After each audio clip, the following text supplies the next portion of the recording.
So moved. I'll second that. Okay, all those in favor say aye. Aye. Aye. Okay. All right. Would you read the disclaimer? Not disclaimer. Certainly. Just gotta find it. Chapter 16, Section 22 of the City of Kalamazoo Code of Ordinance states that historical preservation is a public purpose. To serve that purpose, the Historic District Commission is hereby charged with the following responsibilities. A, the Kalamazoo Historic District Commission is empowered to regulate work on the exterior of historic resources and non-historic resources in historic districts in the City of Kalamazoo and shall otherwise have all powers invested in historic district commissions pursuant to the Local Historic Districts Act, MCLA 399201, and 1970 PA 169 as amended in 1992. B, to regulate work on resources which, by city ordinance, are historic or non-historic resources located within local historic districts, including, but not limited to, the moving of any structure into or out of, or the building of any structure in an historic district. The following documents are available in the Community Planning and Economic Development Department located at 245 North Rose Street. These documents will help assist property owners in understanding the responsibilities of owning property in a local historic district. MCLA 399201, 1970 PA 169, as amended in 1992, which is the Michigan Local Historic Districts Act, the Code of Ordinances of the City of Kalamazoo, specifically Chapter 16, which deals with historic districts, the Secretary of the Interior Standards for Rehabilitation and Guidelines for Rehabilitating Historic Buildings, 1990, Standards and Guidelines for Kalamazoo Historic Districts, and maps of Kalamazoo Local Historic Districts. These documents and maps are also available on the City of Kalamazoo website at www.kalamazoocity.org/historic preservation. Thank you. I understand the minutes that were distributed were not the June minutes. Nope. So we'll take that out of the agenda. Yep, and we can just look at them next month for both. Okay, and then are there any other changes to the agenda? Just one that I would propose, if we could move number 422 Stewart to be the first. The representative has a prior engagement that he would like to make it to as soon as possible. Okay, can I have a motion to adopt the agenda as amended? So moved. Seconded. All those in favor? Aye. Aye. Okay. All right. Are there any anybody here to make a public comment on something other than an item on the agenda? I see no hands. Okay. So we will proceed with first 422 Stewart request. You want to come up, state your name and your relationship to the application. So I'm Arnie Block with Block Builders, contractor for Emily and Tristan Wilson at 422 Stewart Ave. Thank you. So I think you guys have seen the application. Thanks for taking the time to hear this tonight. Pretty straightforward. There's an existing gable window on the house, on the road side of the house. It's on a third-story window. It's currently not a historic window. It's an aluminum pocket insert, and we're proposing to replace it with a Paula Lifestyles, which is an aluminum-clad window. All other parts of the exterior will be original, so we'll either replace with cedar trim, the existing cedar trim, or new cedar trim as needed. The window itself and the exterior trim will be painted to match existing finishes. The reason we're asking for the aluminum window is just for maintenance long-term, and it's the only window we can get in that configuration that would allow maximum egress for, that is a bedroom, so allow the egress dimensions. So I guess, yeah, there you can see a picture of the window and or a picture of the window and the screen there, and it's circled.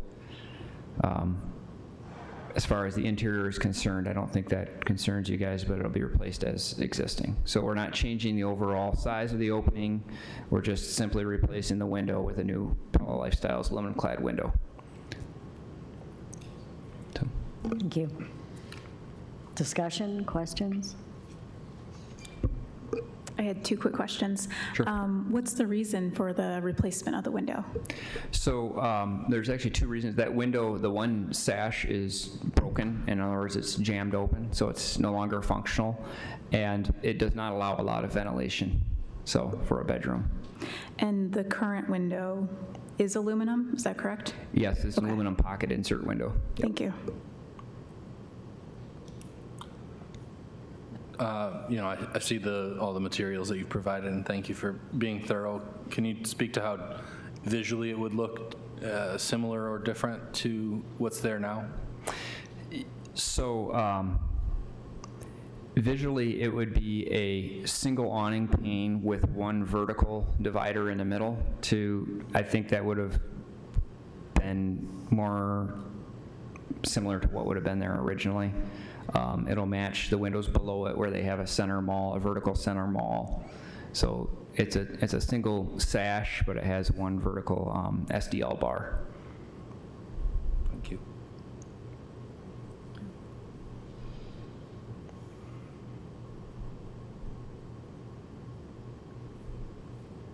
The current window is non-historic. Was there a window there originally? Do we know? From what I can tell, yeah, it looks like it quite a bit to me.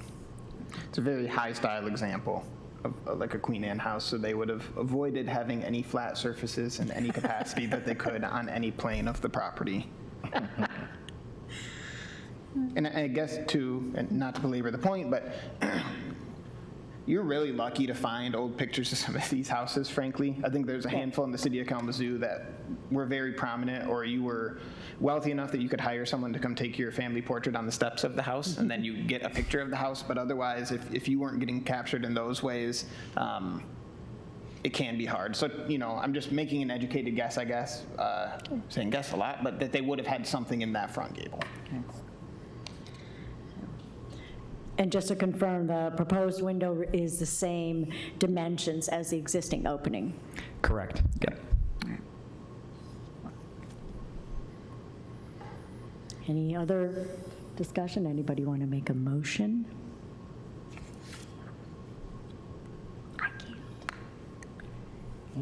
I'll move to approve a certificate of appropriateness for the work as described in the application, as it complies with Secretary of the Interior Standards 2, 6, 9, and 10. Thank you.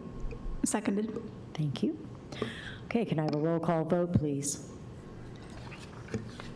Katie? Yes. Christy? Yes. Dana? Yes. James? Yes. Awesome. So the motion carried and it passed. I'll be in touch with you guys by the end of the week, but I can try to reach out tomorrow. I probably will get the paperwork over by the end of the week. I'm not sure if they'll need a building permit just to put a window back in the same size. Okay. I don't think that you guys will need a building permit then either. So we'll be in touch, and you guys we'll determine when you can get moving with the project and stuff. So. Okay. Awesome. Very good. Yeah, Thank you thanks very for much coming for in. your time. Okay, now proceeding with the agenda, 215 East Michigan. Do we have somebody to speak on this one? Sure. Could you state your name? You get me twice tonight. How about Okay, that? all right. I do just want to make and I forgot to say it before the first one, I apologize. We only have quorum this Yeah, evening, so that's you do true. need a unanimous vote to get it through. And I just wanted to let everyone know that. So if you want to elect to postpone, you can.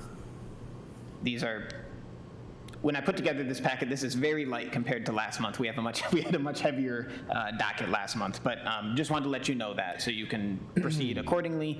You can also choose to do so after you hear the discussion if you'd like to try to So postpone. you wore them out last month and they couldn't make it. So I think for this one, I think it's not very controversial, so I feel pretty comfortable with moving forward with this. Could you state your name? Introduce myself. Yeah, introduce yourself. I am the sign guy. My name is Steve Vandersloot, and I'm with Sign Art. Okay. I've been a specialty sign contractor for TraStar for 26 years. They're a fantastic organization. This is their most recent location that they've performed a remodel in the upstairs portion that they will occupy, and I'm sure at some point probably move on to another space. But this is their home now, and this is their headquarters. You may remember that it was probably about 10 years ago they moved from Portage to downtown Kalamazoo and immediately into the Main Street East building in various places. So they have that foyer entrance there, and immediately as you walk in there are stairs to reach their second floor. So that is the only form of identification for them to let people know where they are and where they conduct business. It's very traditional in form. It illuminates very similar to the Main Street East projecting sign that is just down on the corner of that block. It is internally illuminated, but the background is opaque. We kept the white background primarily so that their corporate colors could remain with the red and the gold. If you have any technical questions, I'd be more than happy to answer those. But from what I understand from a zoning standpoint, it does meet all the criteria of the sign ordinance, and certainly meets the preferred placement of being right on the upper level of the first floor. Awesome. Thank you. Nope, don't go yet. Sure. So I have a question because one of our charges is to ensure that additions or attachments to buildings do not destroy historic materials. So could you talk technically a little bit about how it's going to be attached to the building? Yeah, no, it's projecting signs are no joke. We're certainly concerned with installing signs in a safe manner, and so that's always our number one priority. So we did take a look at the structure of the building itself, and it is brick over block, concrete block in that area. There is red iron there above that entrance that supports that brick and block. And the beautiful thing about that is we have all kinds of flexibility so that when we do fasten to the sign to the building, it's a through bolt situation, but it allows us to pass through mortar joints so we don't have to damage the brick in the process. As you know, when you drill into brick, it doesn't necessarily give you a nice clean hole. Oftentimes it pops, and then you have these big voids that there's no way to repair other than typically to take out and replace, which is a lot of fun, to say the least. So no, mounting has been accommodated for and thought through. Thank you. For the illumination, I'm drawing a blank on the word I'm looking for. Will it be illuminated directly from where it's projecting, or will you have to have any like metal casings? You know what am I asking? What's the word I'm looking for here? This is internal. Conduit, thank you. Yeah, no, this is internal. Okay. So there'll be no indirect lighting. There will be no glare concerns. It'll be a pretty soft light for the most part. The wiring for that is all concealed, and again exits through the face of the brick or into the building from the face of the brick. So there will be no conduit exposed. And just in case folks are having a lapse of memory on this one, because I certainly did when it came in, we just looked at this building in like 20. That's right. This was Barrio Yeah. Tacos. For Barrio. It's a non-contributing structure. This building was built like rather recently. I think Nelson Nave worked on this project. The building that was there before was, I think, super cool, mid-century modern bank, and then that got refaced to look more historic. It's just another example of we might not have had the distance yet from mid-century modern to realize that was going to become a gem down the line, and we wanted to make it look more historic, so they reverted it to give it the feeling so it blended in with the rest of the buildings that are on this strip.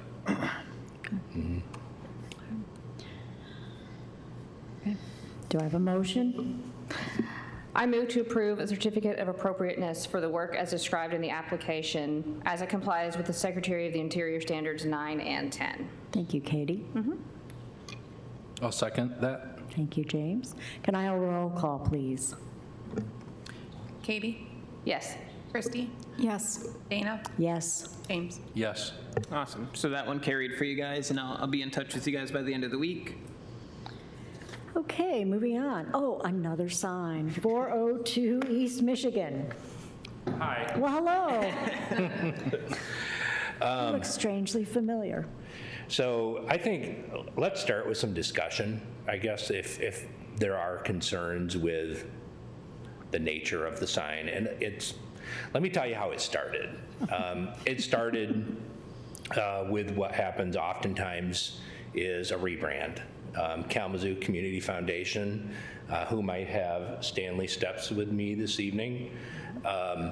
afternoon, it's usually evening, just went through an extensive rebrand. And the cherry on top oftentimes is when I come in, is when they look at their exterior branding and some of the branding even within the building.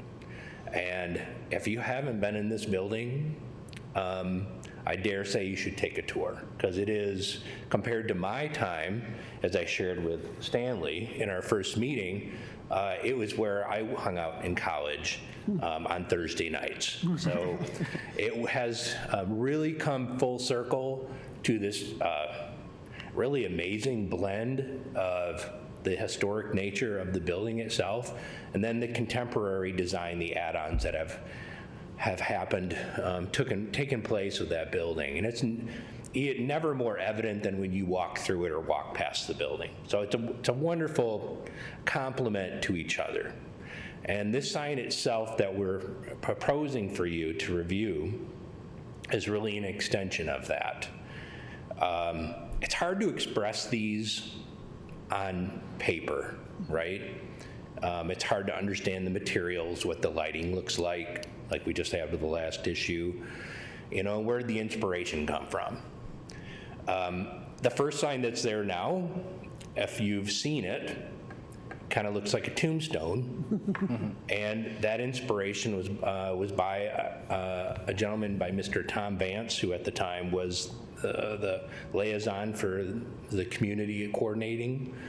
I believe that was public relations is what they called that then.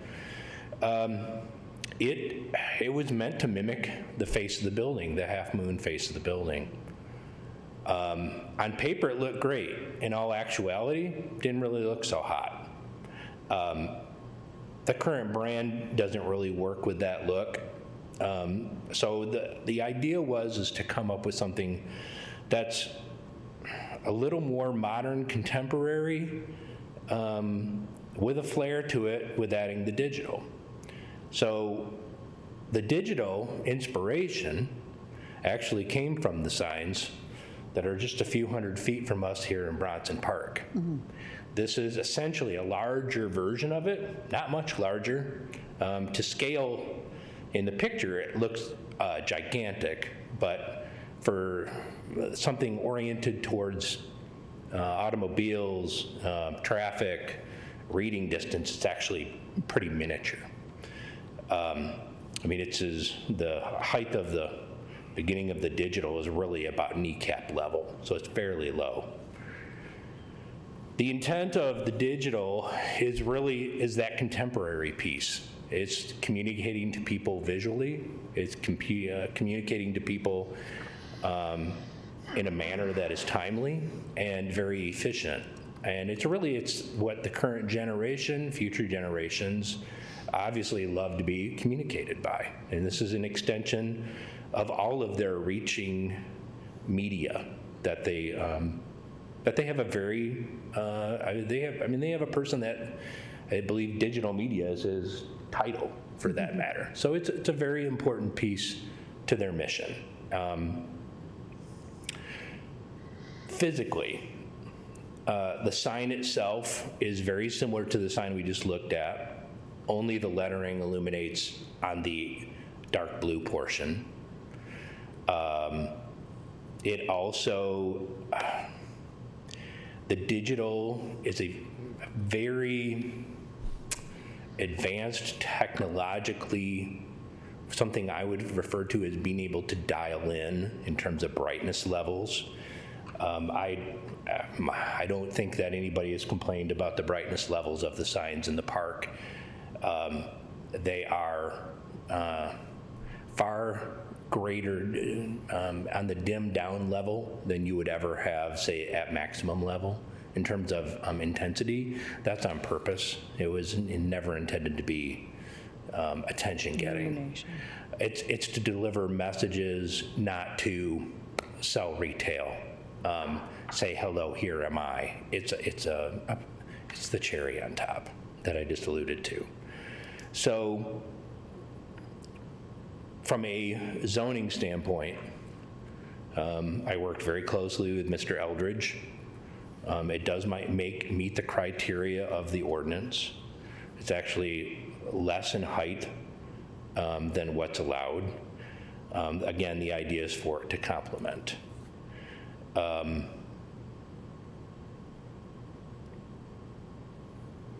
Any questions that I can answer for you in terms of the digital, if that's the concern here, or if you feel that there's a concern? It's a bit of a, there are so many instances of people that do it so poorly that it gives it a bad name. There are some that do an excellent job. They have very specific programs in place. I've got multi-location accounts that, again, they have a person that specializes in this medium, and they understand offensive is poor. They want the digital to reflect to the level of quality and the service that they provide. This is no different, but there are less expensive versions out there, far less expensive versions, probably 25% of the cost of, say, like the version that Kalamazoo Community Foundation wants to go with.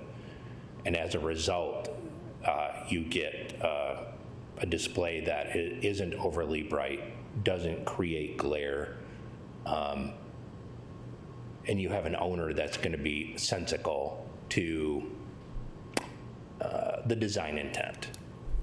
Does that make sense? Mm-hmm. Okay. I actually have a quick question, and this might be better for Mr. Steps. I'm not quite sure. The design right now in the middle of the digital, do you all plan on changing that for certain events or fundraising initiatives and stuff like that? Yes. Okay. And then I have, my second question is, it says one sign in the application, and then in the diagram, there's two signs pointed out. Oh, I'm sorry. Yeah. Yes, that's a directional sign. It's a sign that basically says this is the entrance. Oh, okay. Because it's separated by 150 feet roughly from the sign itself. Okay. Sorry about that. No, that's fine. Okay, great. So will this, one question first. This rendering here, is this the side of the sign and the front of the sign? Is that what we're looking at? Right. Okay. And the sign would be it's currently kind of at a diagonal, but we're anticipating the two-way traffic, which we know is imminent, it sounds like, for Michigan Avenue.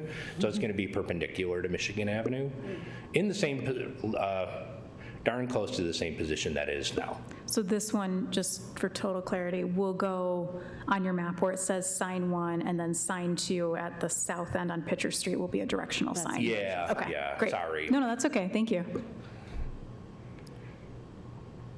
So the other component to the digital is that the City of Kalamazoo sign ordinance does limit the transitions, how often they take place, and the form of the transition, right? So it can't, again, turn into a Las Vegas obnoxious blinking situation. Blinking lights.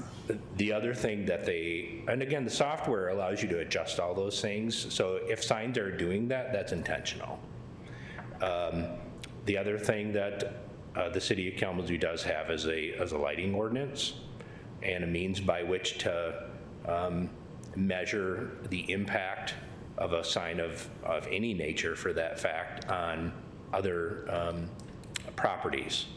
And those are typically measured at the property line or at the neighbor's property line in terms of foot candles.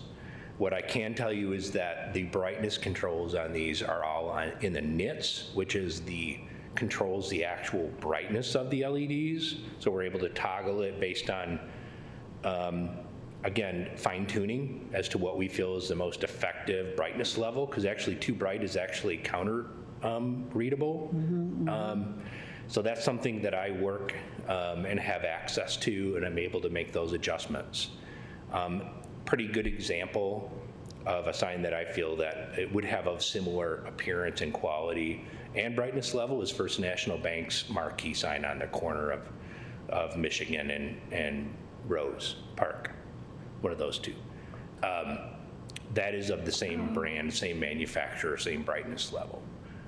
Much larger than this, but pretty close in terms of size. So the city of Kalamazoo has a means by which to enforce those things if they want to. What I find most offensive, quite frankly, are the people that put the LEDs in their windows. Oftentimes they're convenience stores, for example. Oh. And those are actually lighting products for inside of signs that they put on windows. So there's a business not too far from this that actually does that. The light output for something like this is generally content driven in terms of how the intensity. So dark backgrounds, warmer colors versus bright whites certainly view differently in evening hours, for example, than they do the more muted tones. So if you've looked at any of their social media, this is again going to be an extension of their social media, you would see that most of their design intent is pretty similar to like what I've placed on the sign itself. It's a fairly warm, inviting, low-key form of reach and touch. Hope that makes sense. It's tough. I just want you to understand that there's such a huge range in terms of quality of these, and if you're driven by capital dollars, then you're going to program a sign differently. You're going to have its brightness levels differently than an institution like the Kalamazoo Community Foundation, and what their real purpose, what their reach is, who they're trying to talk to, who they're trying to draw in.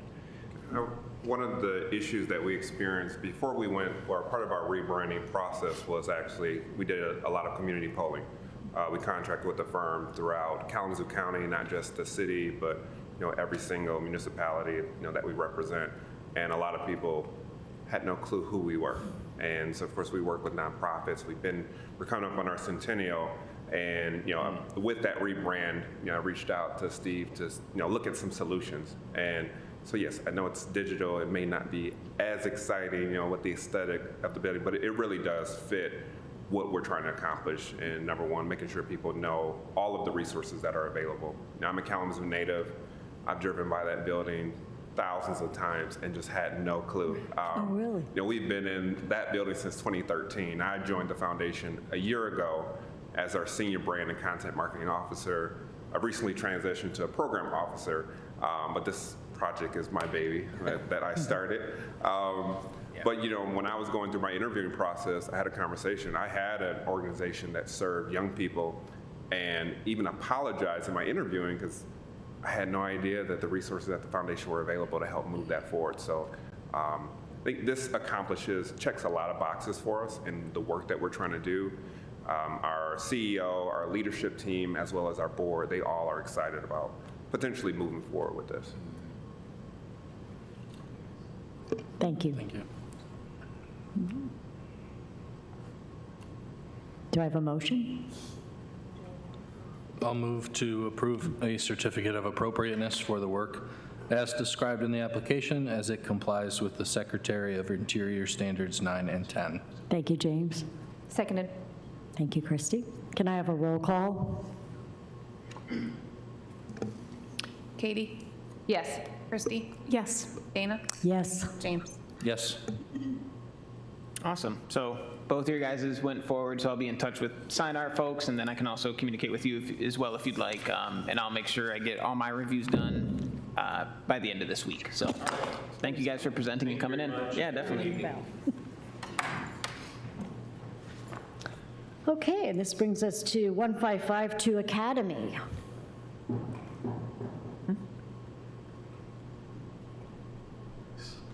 I saw you scroll past those. I'm glad you have them. I'm Chad Becker from Tiger Solar. I've done a few jobs in your jurisdiction over the last 5 years. I guess the previous part of this was one of them. This is really just the addition of those 6 panels you see on the southernmost end there. and a battery, but the battery's going in the basement at this point. So yeah, let me know what questions you might have. But as the other photos I think that I saw scroll past, the showcases that you'd have to stand truly like in the middle of the street and really be looking to even be able to see that roof from any reasonable public-facing sector or spot. So I think I saw some photos in there. Yep. So the roof, like that roof way up there, like we had to go that far away just to kind of see that, because if you're standing in the lower section on that closer sidewalk, you can't even see that roof from down that low. So seemed pretty unobtrusive. So. Yeah, I drove by and you can't. It would be difficult to see it at all. Crazy part of the street there too, because that's right in that swoop of Academy where it's starting to come around. Right, yeah. You don't want to be looking up. Yeah, right. Awesome. Any questions from commissioners? I was going to say, if you let 911 Park Street go through, this is no brainer. I guess the only question that I have from a plan review standpoint when I'm looking at these is, and I took it at face value, and it probably was face value, like, would you guys indicate to us if there's going to be a pitch on the solar panels when you're putting them on there generally? By all means. Okay. I definitely probably should have gotten them to submit. We have this, it'll just be like the normal standard rail system where it's 5 inches off. You put it in, and I was like, I'm guessing that this means they're going to be completely perpendicular, but I just wanted to double check for my own naivete. So that's a big thing that I always look at too when we're doing these. You see some horror stories that the feds publish that show like either these put at like a 45-degree angle on some roofs, which I mean, some places, sure, that probably makes sense. But there's one that the feds published where they built an addition out of the roof of the house that went up another like 10 feet, and then they mounted the panel on top of that, which was hopefully really we're crazy. seeing less and less of that over time. It was just people Wild Westing it 10 years ago is where a lot of those stories come from. Okay, So gotcha. Sweet, that was the only question I had, so I'll turn it back over to you guys. Okay, can I have a motion? I move to approve a certificate of appropriateness for the work as described in the application as it complies with the Secretary of Interior Standards 2, 9, and 10. Thank you, Katie. Seconded. Thank you, Christy. Can I have a roll call? Katie, Yes. Christy, Yes. Dana, Yes. James. Yes. Sweet, so it carries, and again, I'll be in touch with you by the end of the week, and then I'm sure that you've already, it seems like the permit's already been applied for the other stuff, so we will get, or I'll get moving on that stuff, and we'll get you moved along, so. Awesome. Thanks, Thank you guys. so much. Thank you. Wow, it's my turn already. Can't believe that. Okay, how about, you want to talk to us about the coordinator's report? Yep, so there's probably one that stands out, and it was the removal of this chimney on Elm Street. It did. That one, to me, I just had to make a call, I guess, and where it was coming out of the roof was like, if you ate an apple, like the center of the core, it was that far eaten away, and I did not want it to fall on the house, I guess, was my big thing. You could not see it from the street. You had to move around to be able to see it, and it was not like a high-style example. There was nothing venting out of it anymore, which is not necessarily a you guys' concern, but it's something that concerns me dearly because you need to make sure you have venting out of a house. So I guess, kind of made the audible to say, like, the safety's going to come first on this one. If it was a big grand one, then it would have been a different story, but that was not the case here. The rest of these are pretty straightforward ones. 503 South Westnedge is a really interesting, and we'll kind of see. It's the porch, right? We'll see what happens with that. That's right across the street, south of the credit union that's on South Westnedge, at Cedar and South Westnedge. And that side porch has taken a beating. And that got coated in vinyl, prior to when the Historic District came in. And I think that it might be hiding a lot of things, but they have been like, we're just going to rebuild it. If we get down underneath it and we see more stuff that we're going to have to address, then we'll be in touch. So I was like, Godspeed to you. And I hope it's not a small porch, I'll say. It's an extensive. And I guess I just kind of, while we're talking about them, 628 South Rose was a really mindful door replacement as well, where the applicant went to a pretty nice, it seems like custom door maker, or maybe not custom, but it was like someone that specializes in making doors, a larger firm. And the new door that's going to go in there, it's a side door, and I feel like it was like really bang up job of matching what was there previously. So I respect that big time. 60 cases so far total this year, which seems crazy. I guess we're over halfway through with the year, but 12 have come to you guys. So, I mean, we've been busy this year, I think, for sure. This is probably kind of a reprieve. Like I said, last month's was chocked full of fun, and there were just big cases on last month's agenda for sure. I didn't have it on here, but if people are curious, please let me know. The HPC has been partnering with the Friends of Kalamazoo Historic Cemeteries. I think that's it. Sometimes I interpolate I get the two middle letters mixed up, so it might be Friends of Historic Kalamazoo Cemeteries. I don't know. We have been partnering with them for a long time for a number of reasons, but the main one is they just had so much more reach and so much more capacity to be able to organize these gravestone cleanings. So if people are ever interested in going to those, let me know, and I can share the list of events that they have. It's also on the Historic Preservation Commission's, I think. I'll check. Either way, those are great events to be able to go and learn about preservation that people aren't thinking about. So this is like a great example of learning about the preservation of masonry, ways to clean and not to clean masonry. It's a great way to bring people into the fold of preservation for a number of reasons. People really like cemeteries, I think, because they're really cool. People really like the instant gratification that you get from cleaning these stones too, because there have been some that I've gone to where they are either black or green. Certainly a lesser shade of black or green, but sometimes they even get to gray and you're getting back to the stone. And it's just a really a great way, I think, to be able to, some of these were the founding families of Kalamazoo, and that doesn't matter as much as it's respecting the sanctity of life, right? So if someone doesn't have a family member around anymore to look after these stones, it might be a nice way to say, like, hey, we still recognize that you did inhabit this space at one point, and we're not completely forgetting about you, and we're coming out to look at them. There are safety concerns, and Gary Swain, who's the head of that program, will talk you through all those things as you get out there and start to do it. And there are wrong ways to clean these too, so he teaches you the right ways to do them. You don't want to, the biggest mistake you can have is like starting at the top and then working your way down because you can get streaking. You need to start at the bottom and then make sure you're keeping the whole stone wet. So you never have it where there's just water coming down over dry stone. So all those things are things that you'll learn about, and again, it's just a great time. You can go for as long or as little as you want. He has all the materials for you to go out and do the cleanings, and then usually they pick a section, so they're moving through. Gary is one of those individuals who's very dedicated to preservation, but I think this is a niche one that people forget about. He's also very involved with getting veteran soldiers' headstones from the Veterans Affairs Office for folks who do not have either graves or heads, like maybe they're unmarked, and if he can find where they are and you can verify that they were a soldier, they'll buy a headstone and bring it to the cemetery. So a lot of cool stuff there. I guess just a couple more things that I didn't put on. I don't mean to, we're running really good time right now, I can't lie. So we had the reinterment of the remains that were found in Southwest Edge Park on the 30th of June. The Daughters of the American Revolution were out there, as were the Boy Scouts, to kind of assist with pallbearing. Interesting ceremony where they had an Episcopal minister come out and deliver last rites in the vernacular of the middle 1800s. So a lot of yees, bows, and shouts, but it was really nice, and we were able to get those remains back in the ground again while we're speaking of the human sanctity piece. That was really cool, and it was a long time coming, and I think it was a great example of all these folks coming together to do this. Was a joint effort. Once we found these remains, I was on the phone, that day, and that day I was able to get in touch with I think the head archaeologist at SHPO, and if not the head, one of the archaeologists at SHPO.